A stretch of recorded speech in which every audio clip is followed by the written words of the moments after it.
Μπουκουρίε στα ρουμανικά σημαίνει χαρά. Είναι άρα για το Βουκουρέστι μια χαρούμενη πόλη? Είμαι η Βένια Αντωνίου και μαζί θα το ανακαλύψουμε.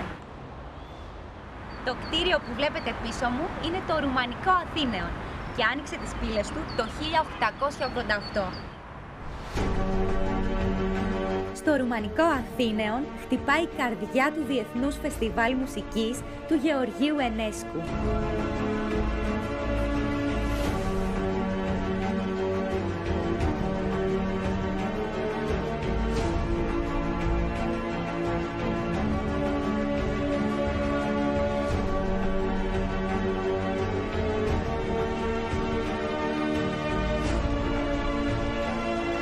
Στην πλατεία της Επανάστασης συναντάμε ένα αμφιλεγόμενο μνημείο, το Μνημείο της Αναγέννησης, που δημιουργήθηκε το 2005 για να τιμήσει τα θύματα της Ρουμανικής Επανάστασης του 1989. Η συντριπτική πλειοψηφία του ρουμανικού λαού είναι χριστιανοί Ορθόδοξοι, ενώ τα προηγούμενα χρόνια υπήρξε μια πρωτοφανής έκρηξη ναοδομίας στη Ρουμανία, καθώς χτίζονταν περίπου 10 εκκλησίες το μήνα.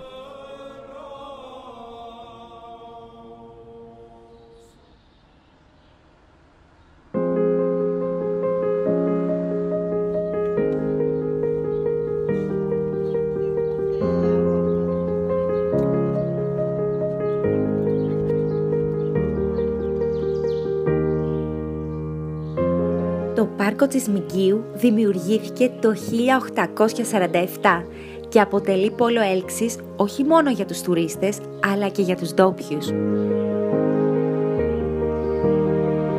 Αυτό είναι το πιο παλιό πάρκο του Βουκουρεστίου. Λέγεται μάλιστα ότι περισσότερα από 30.000 δέντρα μεταφέρθηκαν εδώ από τα βουνά της Ρουμανίας.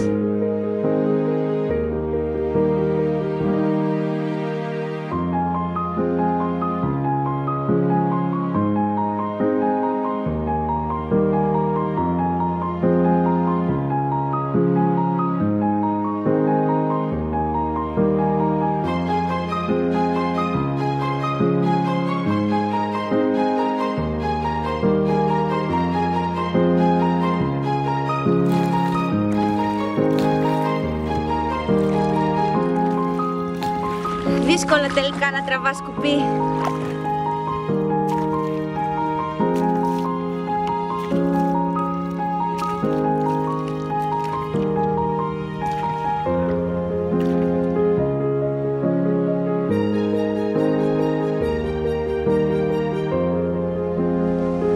Πάμε τώρα να δούμε το μεγαλύτερο διοικητικό κτίριο της Ευρώπης.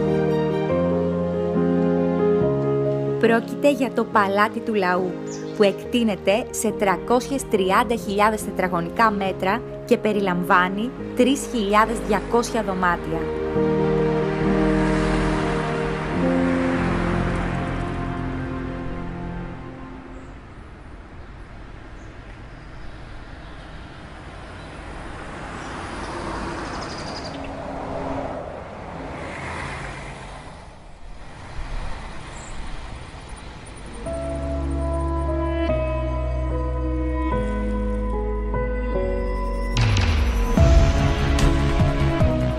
Χρειάστηκαν πάνω από 20.000 εργάτες και 700 αρχιτέκτονες για να ολοκληρωθεί το Παλάτι του Λαού.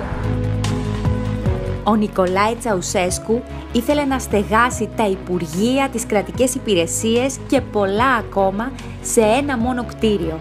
Μετά την εκτέλεσή του υπήρχαν σκέψεις για την κατεδάφιση αυτού του γιγαντιαίου οικοδομήματος. Είναι αναμφισβήτητα ένα από τα πιο ακραία δείγματα συγκεντρωτισμού.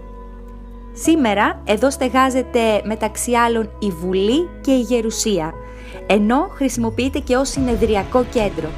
Κάποιες αίθουσες είναι ανοιχτές για το κοινό και οι επισκέπτες μπορούν να θαυμάσουν υπέροχα έργα τέχνης.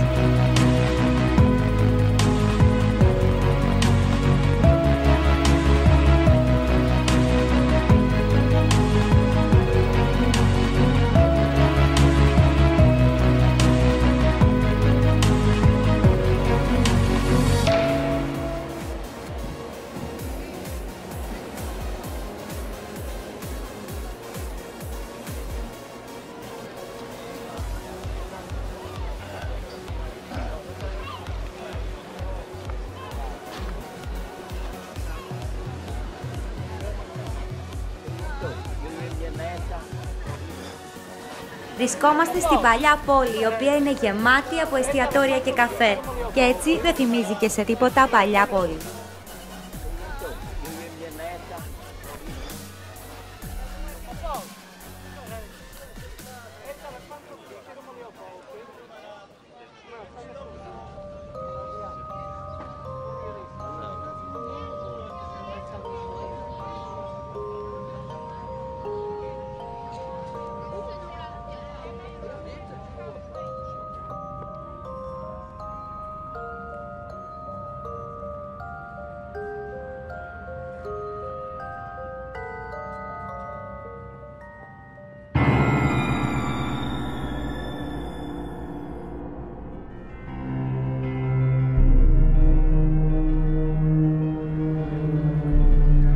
Είναι η πρώτη φορά που τον συναντάω στη Ρουμανία και σίγουρα όχι η τελευταία.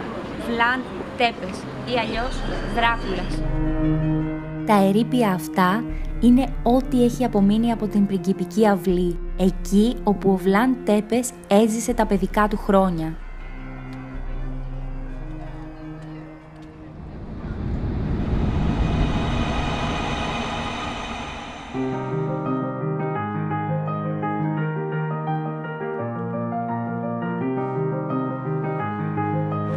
Χανού Λουί Μανούκ, ένα ιστορικό κτίριο από το 1808. Το Χανού Λουί Μανούκ μοιάζει σαν να ξεπήδησε από άλλη εποχή. Με περισσότερα από 200 χρόνια ιστορίας, αποτελεί μαγνήτη για τους επισκέπτες. Λέγεται μάλιστα ότι εδώ συχνάζει η ελίτ της Ρουμανίας.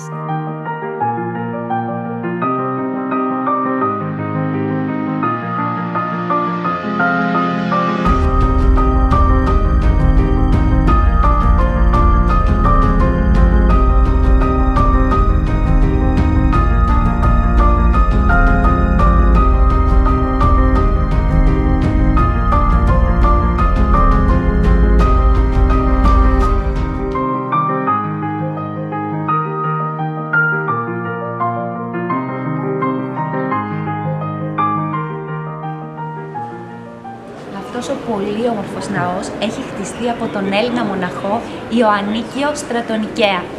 Γίνεται να κάνεις καριέρα με τέτοιο όνομα. Ο ναός του Σταυρουπόλεως είναι μνημείο προστατευόμενο από την UNESCO. Στην οδό Σταυρουπόλεως 3, δίπλα από τον ομώνυμο ναό, βρίσκεται η πιο παλιά μπειραρία της πόλης, η Καρού Κουμπέρε. Η ώρα έχει πάει 9 και περπατάμε από το πρωί. Πάμε για μια μπύρα.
Σύμφωνα με τους επιστήμονες Manfred Kaiser και Oskar Lau, που δημιούργησαν τον πρώτο γενετικό χάρτη της Ευρώπης, οι Έλληνες και οι Ρουμάνοι είμαστε πρώτα ξαδέρφια.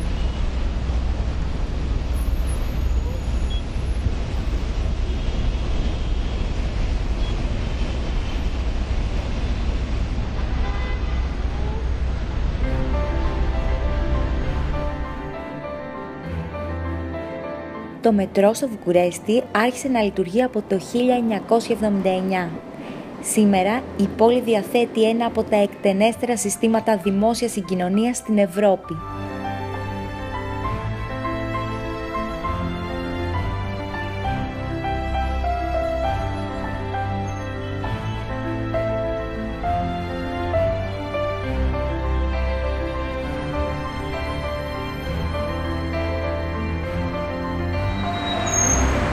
Δεύτερη μέρα στο Βουκουρέστι και όχι ότι βαρεθήκαμε, αλλά είπαμε να πεταχτούμε και λίγο μέχρι το Παρίσι.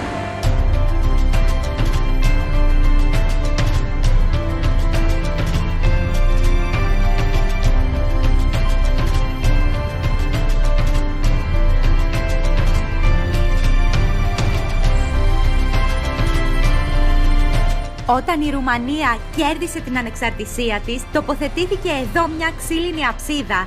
Αργότερα ήθελαν κάτι πιο κομψό και έτσι είπαν να αντιγράψουν αυτή του Παρισιού. Το αποτέλεσμα είναι πραγματικά ωραίο, αλλά πάντα το πρωτότυπο έχει άλλη αξία.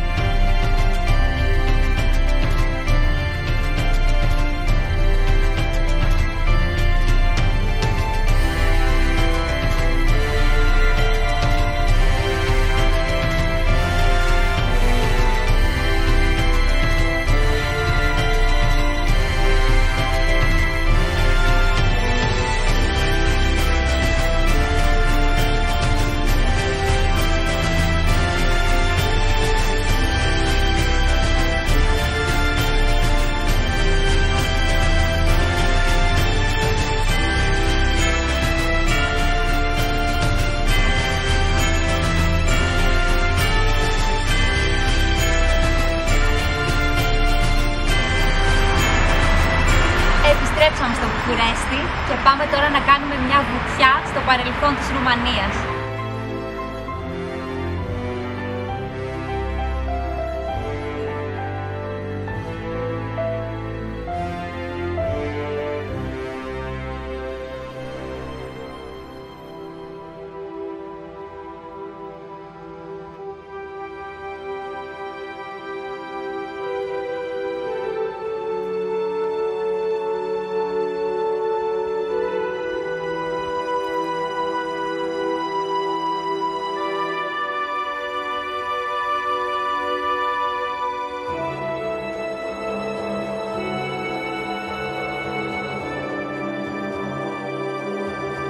Κι όμως αυτή η υπέροχη έκταση είναι μουσείο. Το Μουσείο Αναπαράστασης του χωριού βρίσκεται μέσα στην πόλη και είναι το μεγαλύτερο του είδους του σε ολόκληρη την Ευρώπη. Χτίστηκε το 1936 και αποτελεί πιστή αναπαράσταση ενός τυπικού ρουμανικού χωριού.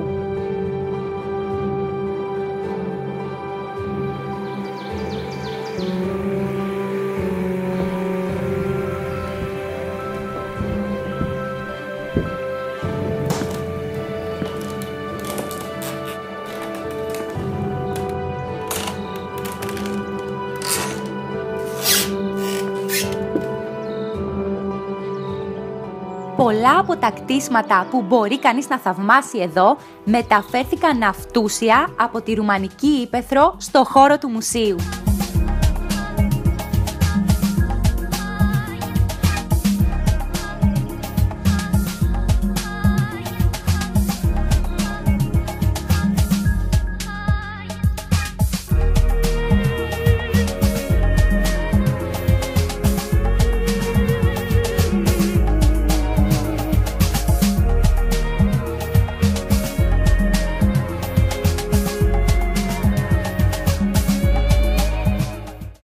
Θέλετε κι άλλο Travel Diary?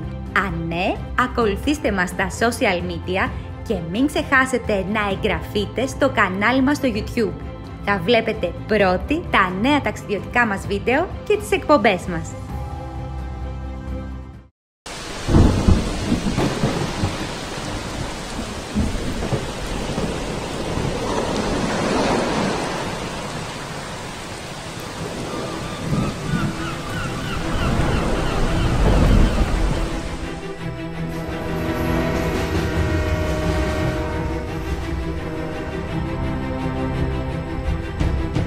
Αφήνοντας πίσω μας το Βουκουρέστι, ξεκινήσαμε για το Μπραν, ένα μικρό χωριουδάκι στα Καρπάθια Όρη.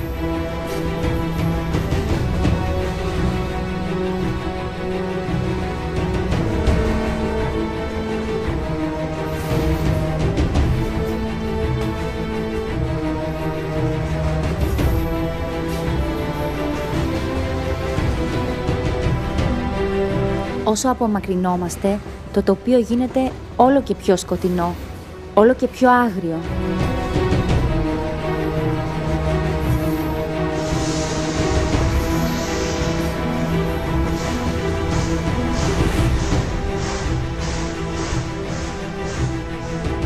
Το τρένο μας άφησε στην Κομιτεία Μπρασόβ. Από εδώ το Μπραν απέχει μόλις λίγα χιλιόμετρα.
Η καρδιά της Ρουμανίας χτυπά εδώ στο Μπραν, ανάμεσα στη Βλαχία και την Τρανσιλβανία.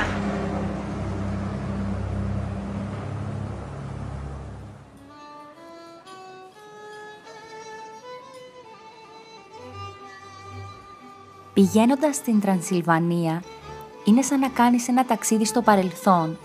Έρχεσαι αντιμέτωπος με απρόσμενα αυθεντικά σκηνικά περασμένων εποχών.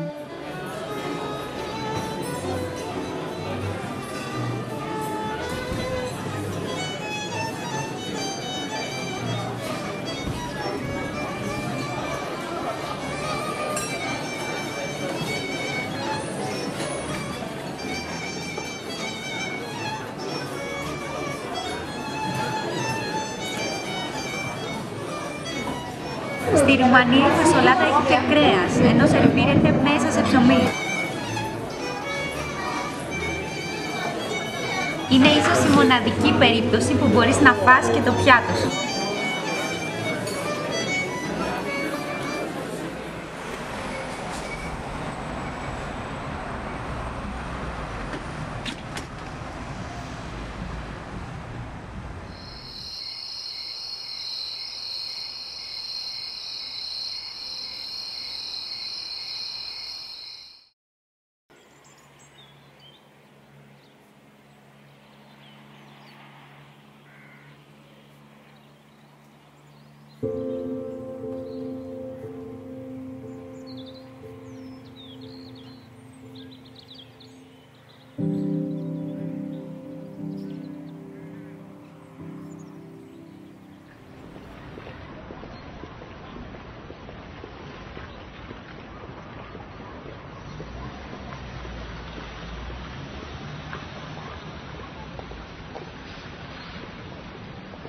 Το επόμενο πρωί πήραμε ένα γρήγορο πρωινό στο κέντρο του χωριού και ξεκινήσαμε για το κάστρο.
Αλλά όσο νυχτώνει, νομίζω ότι είναι καλύτερα να απομακρυνθώ.